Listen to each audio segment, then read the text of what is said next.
Good to be here with all of you again tonight. Some of you didn't stay all night, did you? Just camp out? MashaAllah. I like that. I was listening to the program from back there. And I was thinking about what happens when people who are not Muslim hear about Islam in the media, websites, even, from some people who said they had contacts with some Muslims.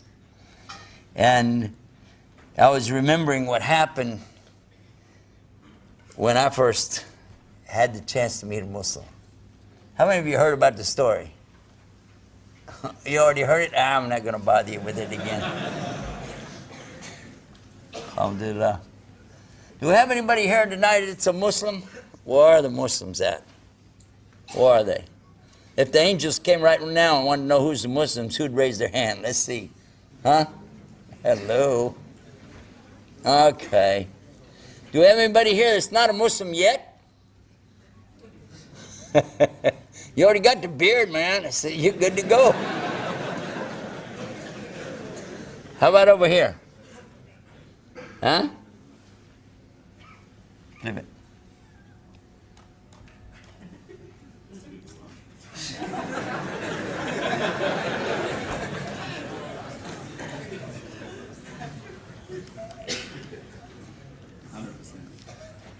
Close.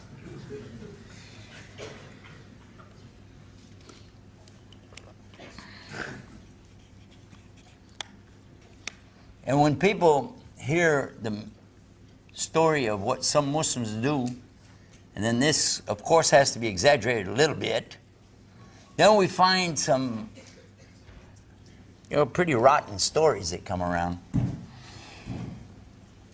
And just the other day, right here in Australia, there was a chance for me to interview some people. I like to do that man on the street thing with the camera and go around and ask the people, have you heard about Islam? What do you know about Muslims? Have you ever seen any of those programs where they do that? And you listen to people's responses. Some of them are hysterical. And some of them you'll be surprised that a person, not Muslim, will say, oh, Islam, well, Islam you have to do something called Shahada, then they have to do prayer 5 times a day, and they go down the list and you're like, whoa, all right. And then others will say Islam. I remember one time I asked somebody, I said, have you heard of Islam? He's thinking. I said, Islam, he said, is that a salad dressing? I'm like, what?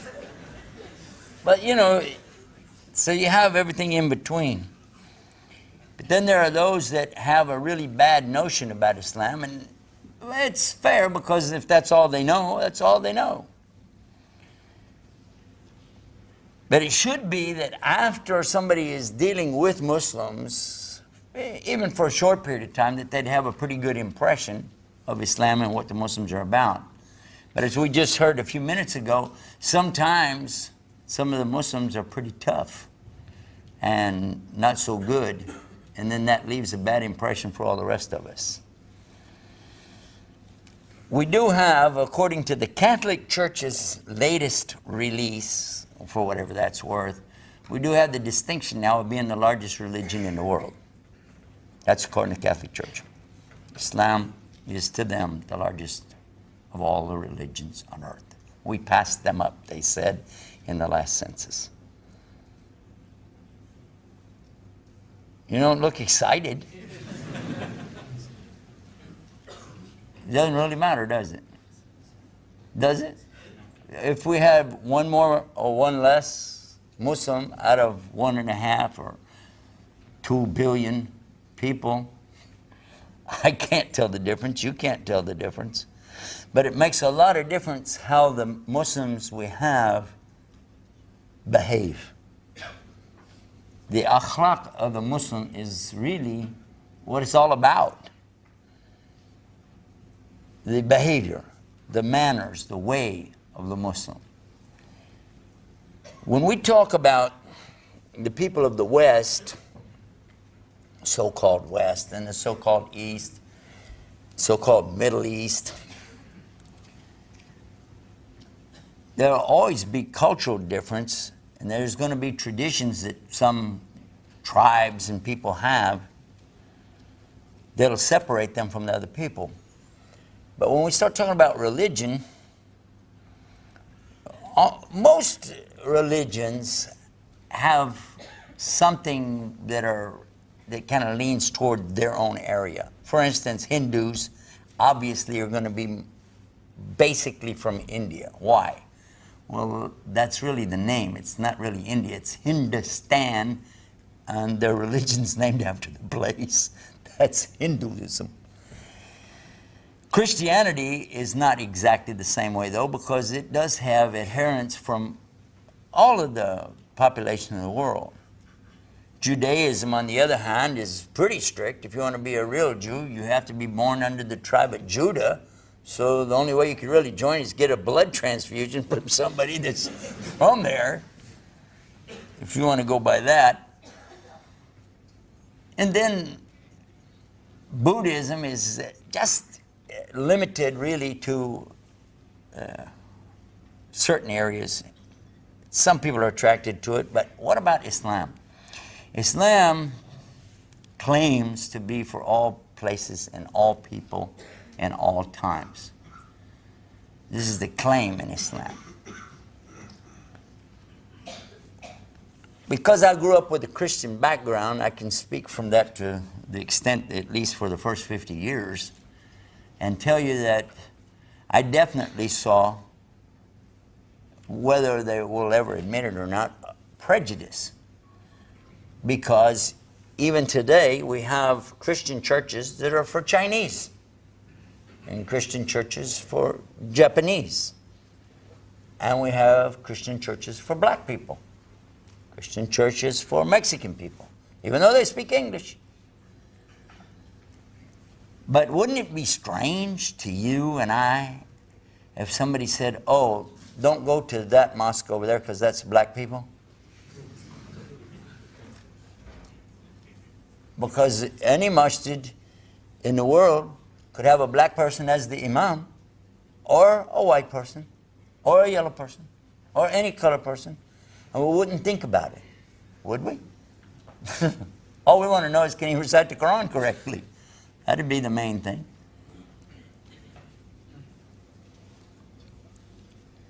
When Malcolm X was close to real Islam, you know, he used to be in the Nation of Islam, but when he came to real Islam, that was one of the things that struck him, because he had gone for Hajj. And he was amazed. He said, you'd be praying right next to a white person.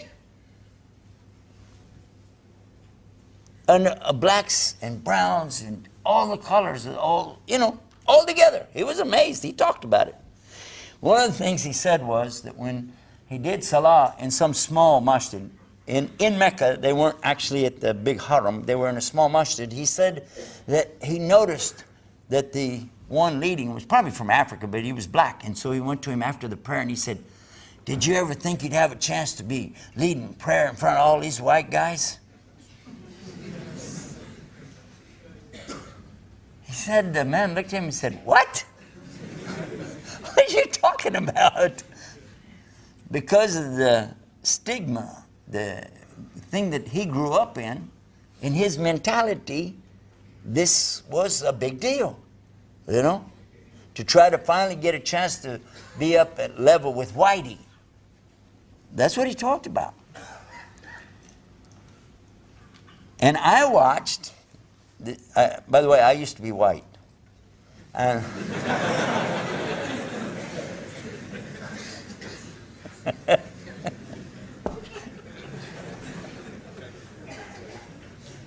I tried to keep a straight face. I couldn't. But I used to watch, when I was real little, I watched my cousins, you know. And they were telling me something one time about coloreds. And I was thinking color, you know, color. At that time was a big deal because movies were black and white. What television there was, and there weren't that many TVs around, they were all black and white. But there was something new out called Technicolor. was a big deal. Tadeo, Technicolor, and there was something called Buena Vista, which is a part of Disney for the animal things, kind of like the early version of Animal Planet, okay, that they had in the movie house, and it was in color, Technicolor. So he started talking about with his friends about, we're going to see some coloreds today, colored people. And I was thinking, wow, like rainbows or something, I'm imagining. I have no idea what they were talking about until we were going down to the beach, and they had a big sign up, no coloreds. And I'm thinking, why can't you have any color on the beach? I don't get it. This is 1940s. And it was so bad that people took it for granted and it was all right. But still, little kids, they don't get this. They don't really see that because they start out innocent. We mentioned that last night, that when children are born, they're in a state of innocence, not a state of guilt, you know. And so they don't perceive this horrible thing. In Arabic, you've got something that extends over into tribalism and bipartisan. It's called asabiya.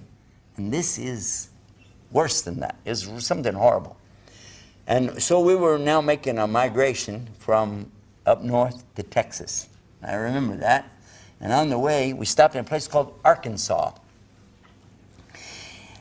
When we stopped in the gas station, my dad told the kids, said, go back there, you guys use the bathroom, come on, and we're going to go.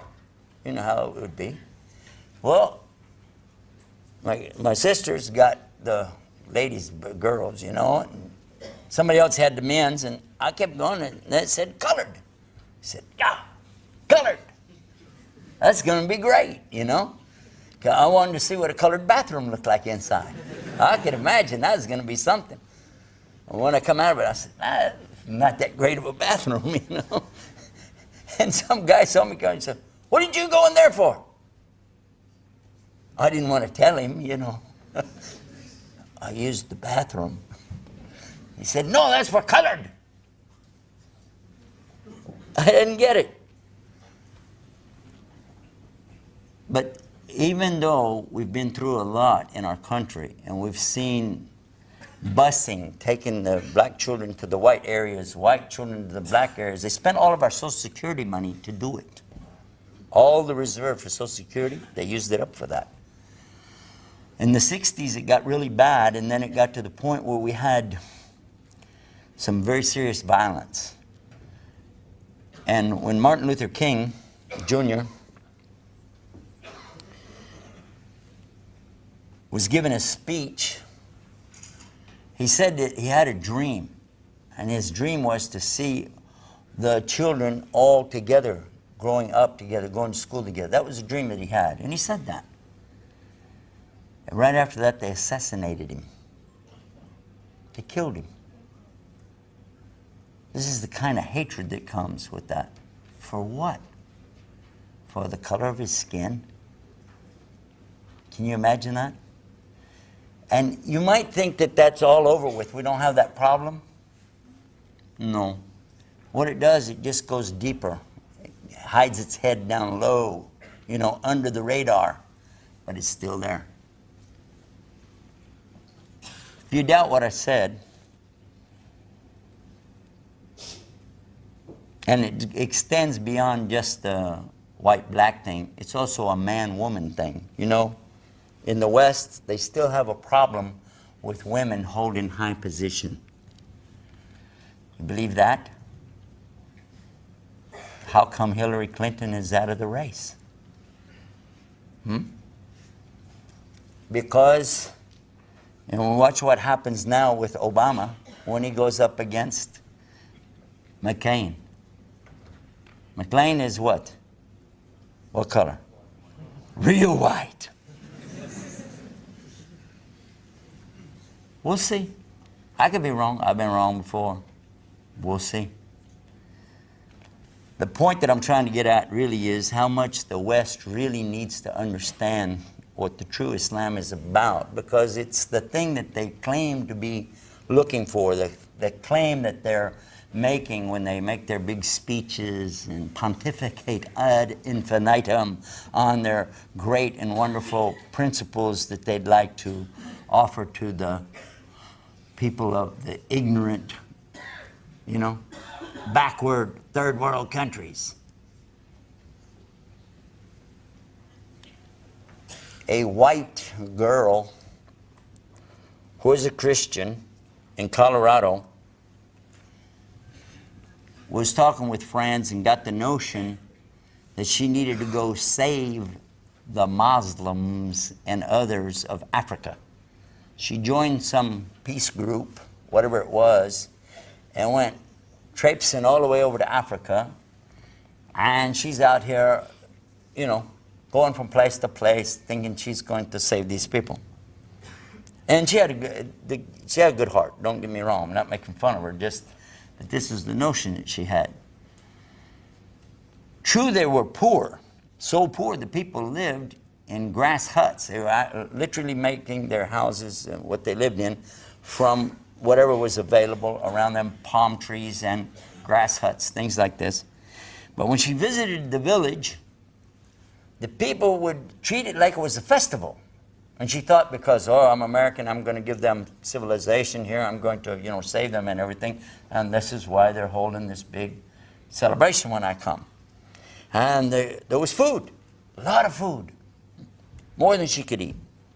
And the people would say, no, no, take more, have more food, have more food. Oh. So she goes to the next village. Again, all the food is everywhere. Just eat, come on, go ahead, eat. Oh, we've got cucumbers, tomatoes, whatever, eat. Along the way, she was at one of the villages, and the people were, and she said, I cannot eat anymore. And she said, I thought you guys were like poor over here. I said, we are. Our children are starving. She said, well, was all this food everywhere I go? There's plenty of food. The guide that she had said, ma'am, it's because you're here. They're Muslims, and they're taking everything they have for the whole village because you're the guest. Because this is Islam. It doesn't matter our condition. Our guests are first. She started crying. She said, I didn't come over here to hurt these people. I thought I could help them. And after she did a little soul searching, she realized that they actually had more than she did. Because she did not have the capacity to do what they were doing, to actually take food out of their own children's mouths. They were going from house to house. Do you have anything at all? I have a cucumber. Okay, have you got anything? I have half a tomato. Give it to us. What do you have over here? Oh, hey, a piece of bread. And they literally were taking everything they had, just so she would not feel uncomfortable and insisting that she eat it. Many of you know exactly what I'm talking about. But there are a lot of people in the world today who don't have a clue about that. They don't understand that. By the way, this lady made Shahada, put on hijab, and went back to Colorado telling the people about Islam. Of course, they came up with this typical, for whoever goes to Islam, they've always got something to say about it. And in her case, probably she got malaria or something. She's been crazy ever since.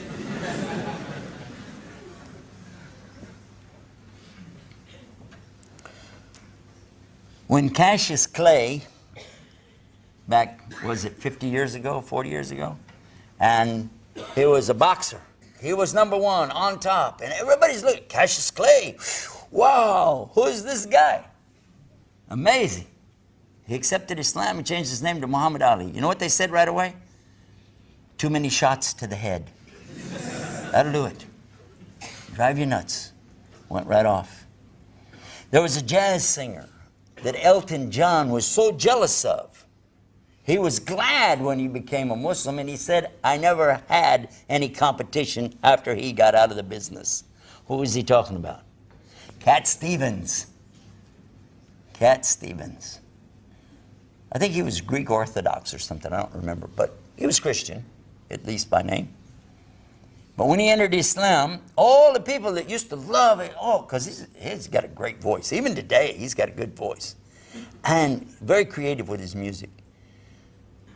But as soon as he became Muslim, you know what they said? Because he had been in the hospital, too many drugs.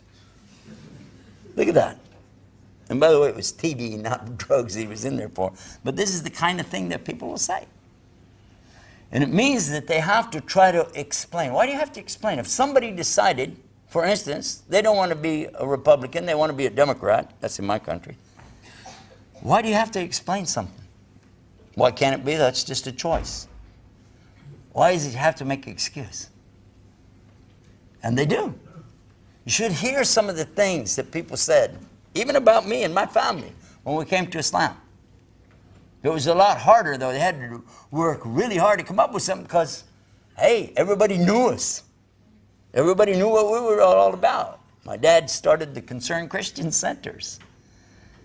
And he always had donated and worked to build things and gave, never took anything. So you couldn't even twist it around to, well, they're trying to use this as a front for their business, like some Christians do. We didn't do that. Each time somebody goes to Islam, you will see there's going to be resistance. There's going to be heavy resistance. When I came to Islam, I got into Islam, and some of my relatives were telling me, oh, stay away from those Muslims. And when I would explain, because I was the one that really called my family to Christianity to start with, okay? So when I go to Islam and I came back to them, now they were like, whoa, you know, we can't listen to you anymore. I said, well, I found the next step up. Come on, look. Something happened, a very bad experience happened with some Muslims. They did something really bad, which, in fact, I never tell the story because it's that bad. Still, it was only a couple, and it was certainly not representative of Islam. It was some bad people. That's all. And again, they come to me, right? See, we told you. Now come on back and be with us. I said, for what? I came in Islam not for you, not for them. I came in Islam because it's the only thing that makes any sense. Islam is the only thing that offers proof for everything it says. And there's nothing illogical about one staying one. One stays one. Hello? What's the problem? You don't have to go through this big contortion of, well, you see 3 in 1 and the Trinity is, and the way that, just have faith. You don't have to do that. And I like that. 1 equals 1. End of story. No more explanation after that. And as far as Jesus being God, Son of God, part of God, what's the nature of Jesus? Simple. He was a human being, but he was a miracle creation of a human being, just like Adam and Eve. Next question. And so, when something like this happens and somebody comes into Islam, should it be that they've got a real easy road? It should be real easy, yeah? Because if you go to the right way, why would it be difficult? It should be real simple. If you use that logic, then what happens is it should be then that all Muslims are in good shape all the time. It should be that, according to that logic, Muslims would never have any hard time. That would always be in a good way. Make sense? One of the places that I'm supposed to go speak coming up in July sent me something. I read it yesterday.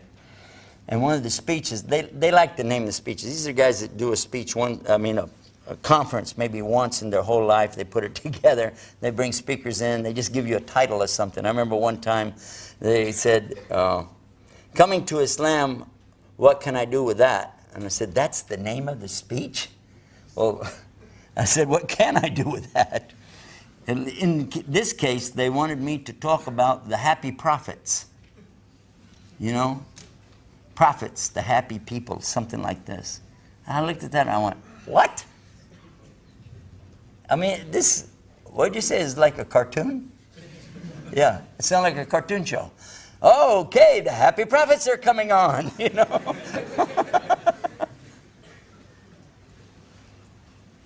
content. Yeah? Content. That's what we decided today was a better word. That Allah talks about believers. Radiyallahu an wa radu an. The people are pleased with Allah, and Allah, He's pleased with them. Pleased or content, but not happy. I don't mean that you can't be happy and be a Muslim, but what I'm saying is that prophets especially are going to be the ones who are going to suffer the most. And this is because why? They're getting a huge reward for what they're doing. And Allah tells us in the Quran, it's in chapter 29, the ankabut or spider, أعوذ بالله من الشيطان الرجيم أحسب الناس أن يتركوا أن يقولوا آمنا. Do human beings think they're going to be left alone because they said we believe? And they won't put into yuftanu, which is from fitna. It means big trial, calamity, difficulty, squeeze you, you know. Because, Allah continues, He did the same thing to the people before you to show who are the truthful and who are the liars. Because if you're really true, you believe in Allah, and you want to do something about it, okay, go ahead and try. And you might say, well, why? Why would that be a difficulty? Part of that is to understand what the real purpose of life is. Part of that is to understand who your Creator really is. To understand that would be then to understand your role in all of this, and then you would find out what you're supposed to be doing, and there's where the rub comes. Not rub in Arabic, rub in English, the rub. The problem that you're going to have is that you would soon realize that you can't do what you want to do. That we're here to do what He wants us to do. And if we understood that, then there are a lot of things we'd have to give up. You narrow your options down to be a real Muslim. And a lot of people don't want to do that. They don't want to give up their desires, their lusts, their personal goals. And that's where the problem comes. So if somebody's attacking you as a Muslim, if somebody's even attacking Islam in front of you, realize that it's not really you, it's not us as a whole. The problem is that they're responding to something that's coming to them that they don't want to accept. They don't want to accept it because it would mean they'd have to give up all the stuff they're doing. You follow me? That's the problem. In the West, for the most part, not everybody. By the way, it's wrong to sum up and say everybody's like this, isn't it? Isn't that wrong? You don't like it if somebody said that about us, right? No, we're human beings. We have different ideas, hopes, and goals. True. For the most part, Muslims are good. We would say that. And for the most part, the Muslims are following Islam and doing a pretty darn good job. But there are some stinkers out there. True. And in the same case, when you look to the West, it's wrong to say all the West is like this. Because they're not. There are also good people there. And they're also human beings, and they have goals, they have desires, they have things they're trying to do as well. And there are some, actually, who are looking, searching, trying to find the truth, and they would love to know some of the things that you take for granted every day. It would probably be, and I'm not really, I'm pretty sure that I'm right when I say this, that many of the people of the West would love to hear about it until they found out it was Islam. Simply because of the preconceived notion of Islam and Muslims. But if they knew how beautiful is this deen, this way, and how it solves so many of the problems that they have, they would be very happy with it. So by now, I think we should give you some examples of that. I've made my statement, so really if I quit now, that was it. That's all I wanted to tell you, but I would like to give you some examples of that. One example is when I hear people, I'm going to show you something, how is the reverse of everything. This is just like, almost like turning a subject upside down and looking at it again. Somebody comes to us and attacks us. I mentioned that last night. And they say, oh, what a dumb thing. Look at, you're so backward. How? What's this thing about right hand, left hand thing? What is that all about? Come on, Mel. You know, because we shake hands with this. We don't want somebody to give us a left hand, do we? No. This is very bad. Somebody hand you the left hand, he better be crippled in the other hand because that's wrong. Isn't it? What I use this hand for? Besides shaking hands, what I use it for? Eating. This is for eating. Do I eat with this hand? How do we eat? Imagine sitting with somebody and he's going to put his left hand out there. Hey. What's that? Why? Oh, because you're backward. You don't even know your left hand from your right. Ha, ha, ha. Even I heard one recently say that they wanted to take this apart and said, how are you going to deal in a sociably acceptable environment? I like the way they put this, right? And eat in a decent restaurant with utensils. You know, it sounds like you're talking to a primitive caveman, right? Because when you cut your meat, don't you pick up the knife with this hand? Yeah. And you pick up the fork with this hand? Yeah. You cut the meat. Huh? Now, what's wrong with you? Can't you just put that in your mouth? What's the matter with you? We don't eat with the left hand. Oh, that's so backward. Even that. Now check this out. There's a reason we do this, because this hand, we keep it clean, because this hand we use to clean ourselves after the toilet. Oh, how backward. Don't you use paper?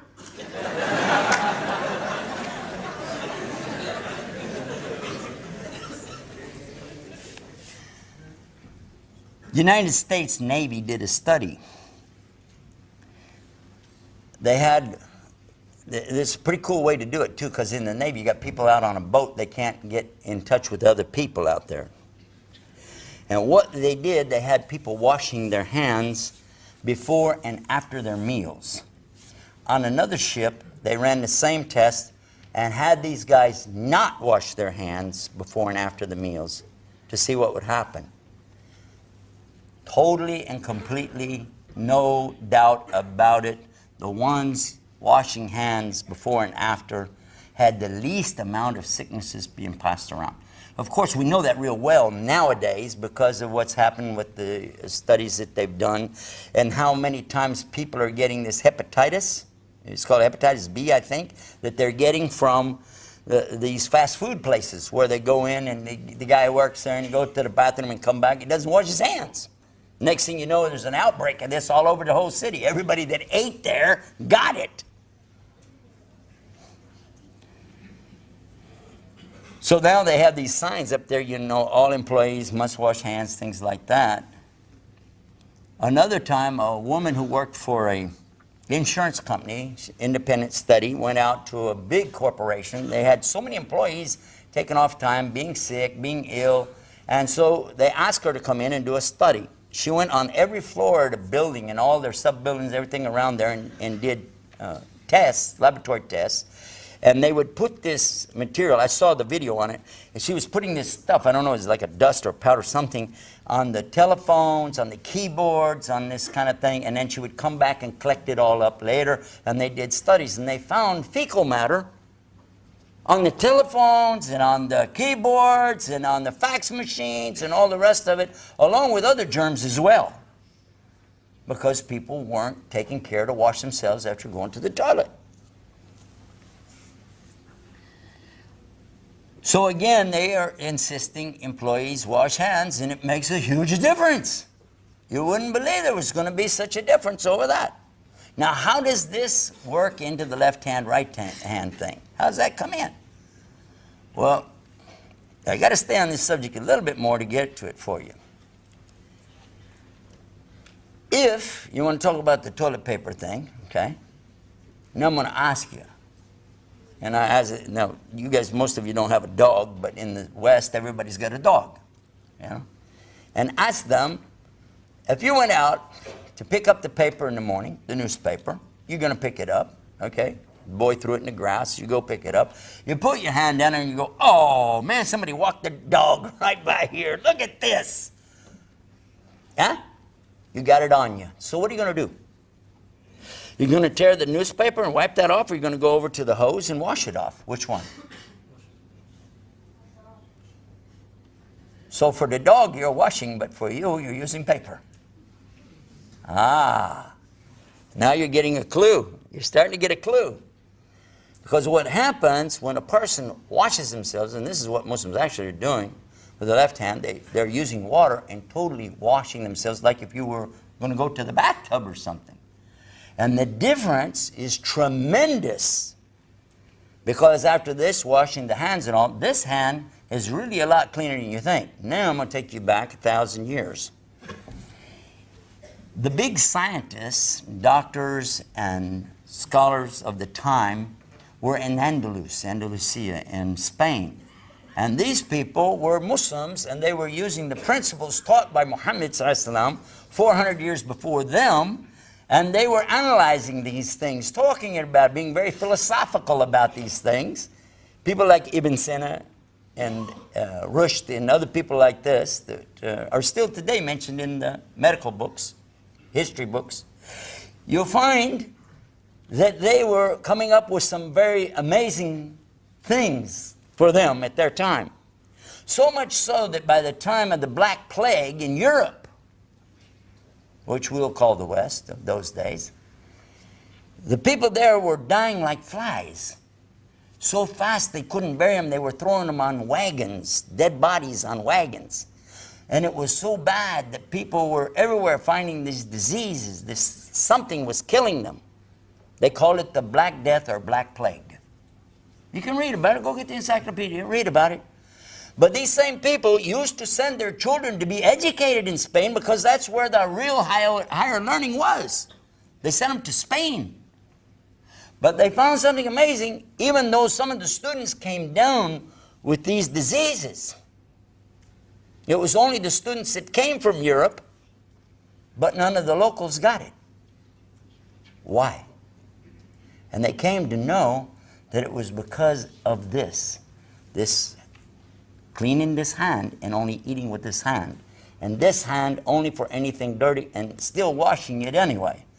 The difference was that they were able to go back and solve the problem in Europe, and that was the end of the Black Plague after they understood it.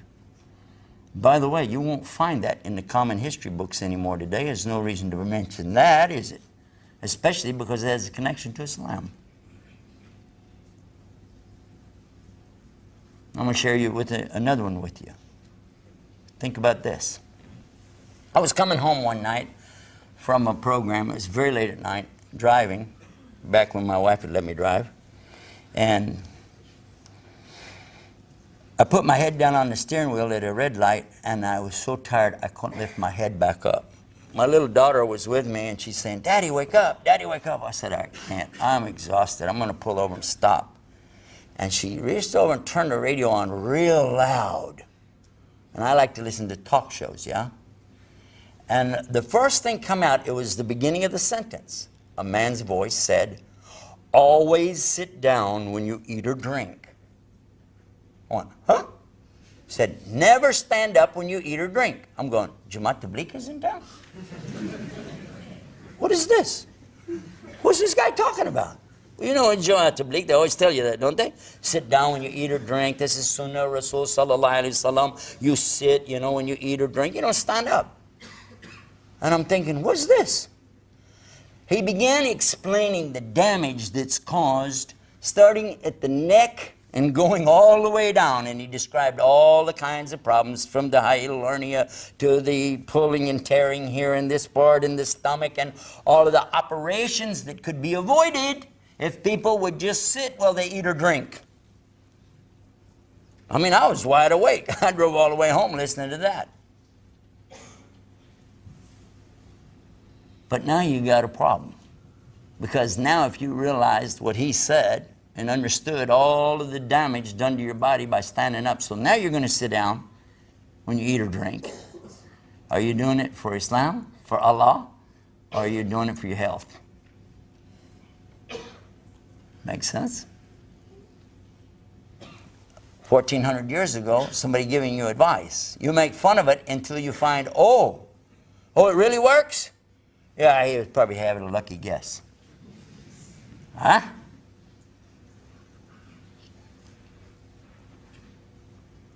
It surprises me that the Muslims don't pick up on this faster. I've seen people who were not Muslim see things happen and then come to Islam. Here's another example. I used to be in a wholesale bag business, plastic bags and distributor, and I would go around different places and set up dealers. And I happened to be waiting for a person to get done with a customer in a store once. He had a vitamin store, health food store, things like that, and I'm just walking around looking, and what has he got going here? And he had something there in the toothpaste department, health toothpaste of some kind. And the claim on this toothpaste thing says that it's the only substance on earth that can remove plaque and tartar from your teeth without damaging the enamel. It improves the gums and even cleans the tongue and all the way down into your stomach.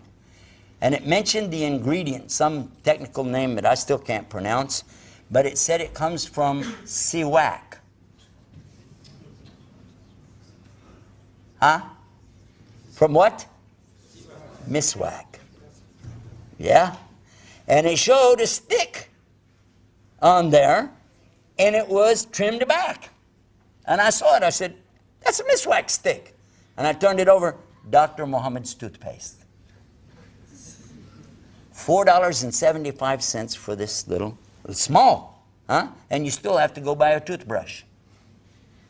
Or if you use the real miswak, instead of getting 1 or 2%, I think that's what it said was on there, you get 100% and use the toothstick that the Prophet ﷺ used. And I've heard people today say, oh, you know, that's so tacky. You carry a stick with you? Oh.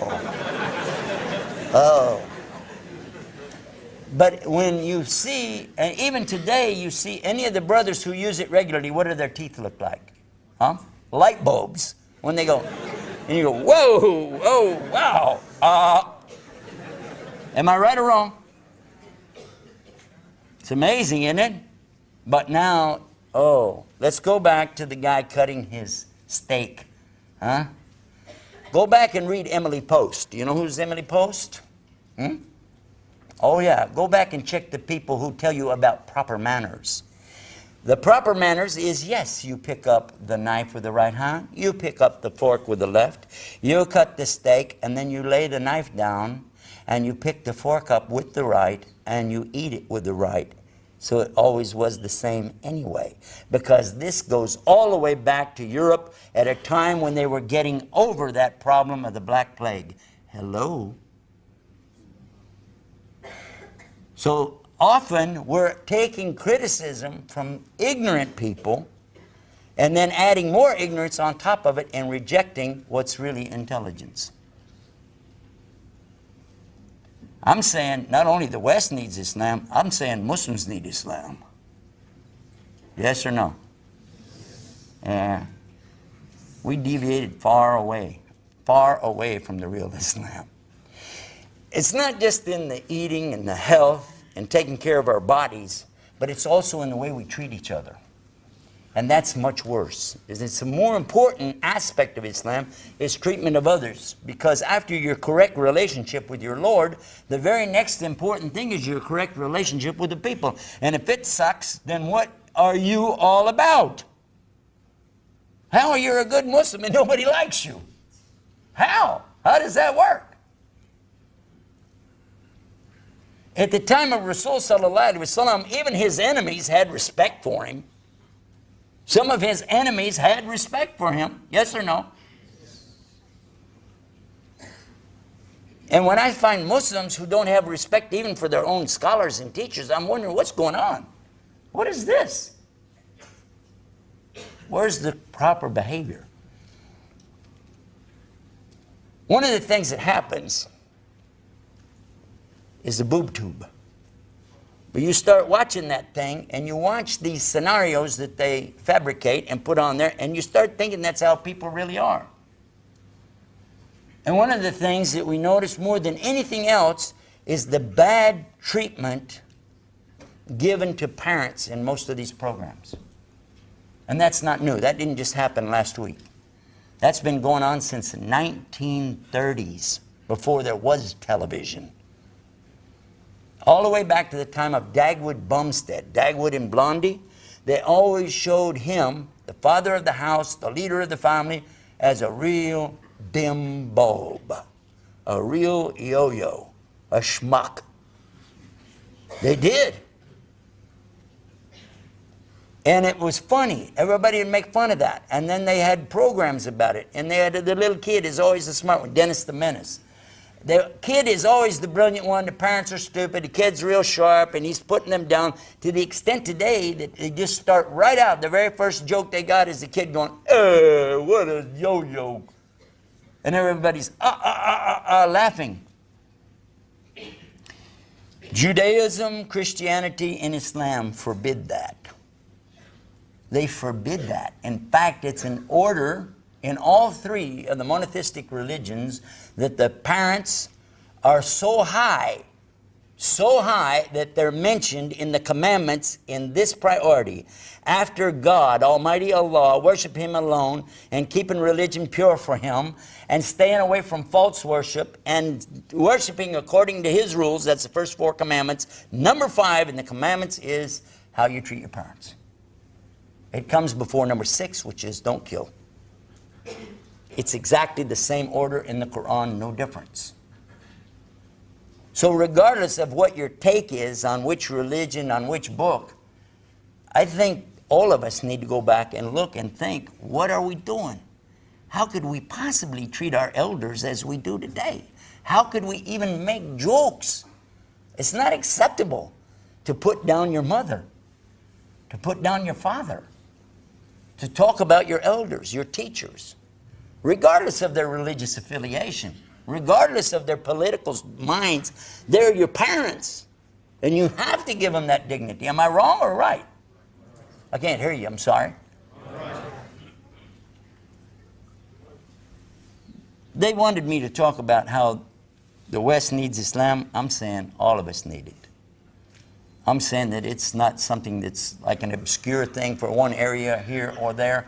I'm saying if you're a human being, how can you live without Islam? How? And most people on the earth have some points of Islam in their life and they don't know it. Is that true or false? It's true. Think about it. If somebody is willing to put the other person ahead of their needs, is that a teaching in Islam? If somebody is willing to sacrifice from themselves to help somebody else, is this Islam? If somebody is going to feed somebody in the day of need, or take care of the orphan, or the traveler, the wayfarer, is that part of Islam? It may be that they don't have the right beliefs, but how about the actions? And when we find that there are so many people who want to do something good, they have an idea. How about this? Instead of cutting them down to the level of, okay, because you don't believe what I believe, you're totally wrong. How about emphasizing the good that people do and encourage them to do more?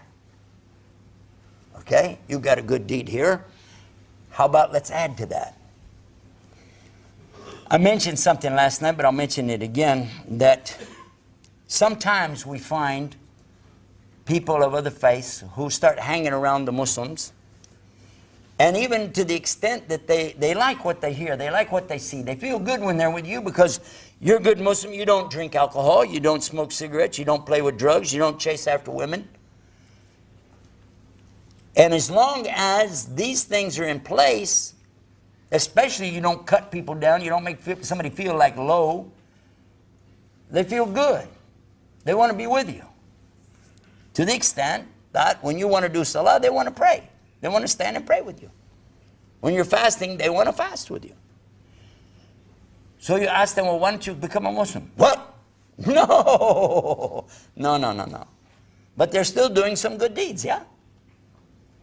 But we come back to this same thing again to remind them that as much as your good deeds that you're doing, how about this idea? How about enroll in the program to get the benefits? How about sign up, for the job so you can get paid on payday?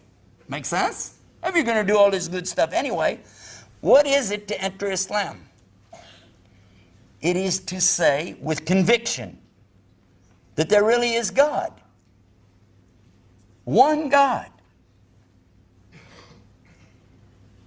And that you want to worship Him on His terms.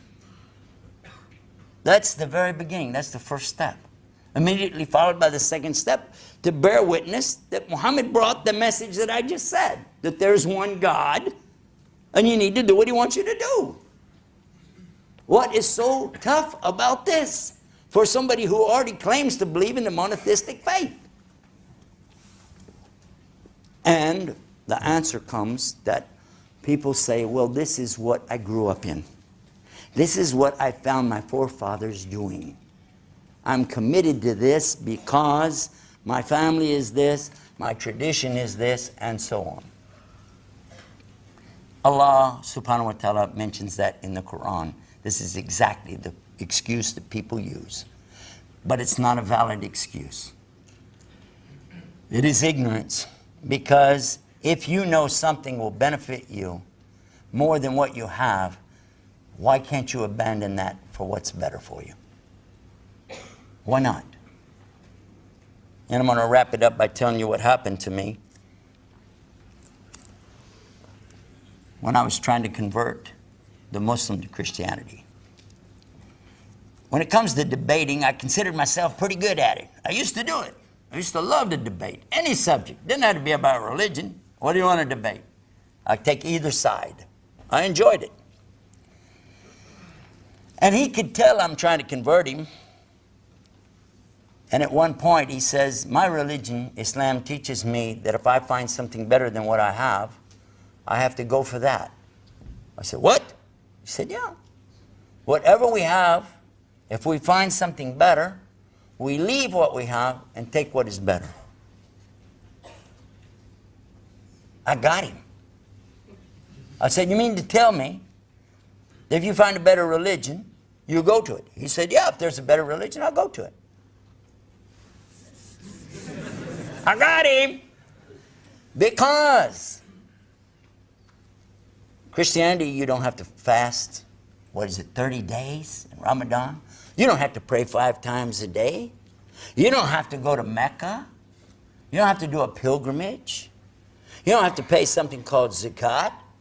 In fact, you don't even have to be nice to be a Christian. You should, but it's not a mandate. The mandate is to say Jesus died for your sins. That's the big thing. And He's the Son of God. That's easy. And when I said that to him, he said, well, I will go to your religion if your religion's better than mine. But you need proof. Proof? Excuse me, religion is not about proof. Religion is about faith. He said in Islam we have both, faith and proof. I said, do you mean to sit there and tell me, as a Muslim, you can prove there's God? He said, you mean to sit there and tell me, as a preacher, you can't?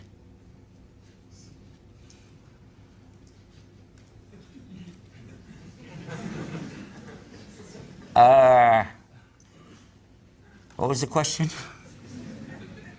Whew. Now I'm curious. I got to know. I got to know. What is the proof that there is God? Because actually, I'd want to know that all my life. I know there's God, but I don't have any proof. I just know it. But how? I can't imagine a time when I didn't believe there was God. Really. I remember back in the 1960s, mid-60s, about the time of the motorcycle gangs that were going over to the hippie thing with the flower children and all that stuff. Life magazine came out with a special edition, and on the front of it said, God is dead. And I went, huh? Can you imagine a grown-up doing that? I'm a real gopher, you know. I said, oh, God, what happened? Where's the obituary pages in this thing? And it was some kind of nonsense article, but it got my attention. It's something that, you know, people speculate a lot of things about God, offer this and offer that, and they come up with some real weird ideas, but nobody ever talks about the proof that God exists.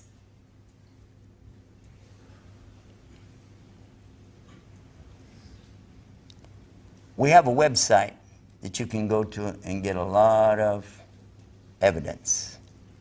It's called ScienceIslam.com.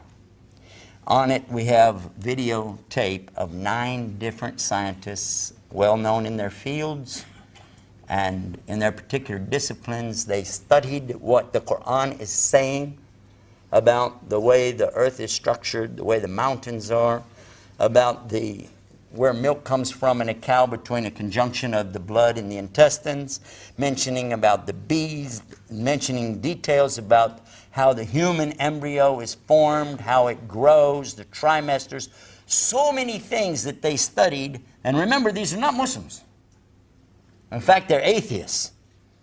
But each one of them at the end of the video said, what I found from this seminar or convention that they were having, and there was about the Quran, there's no way 1,400 years ago somebody said these things. Couldn't have been.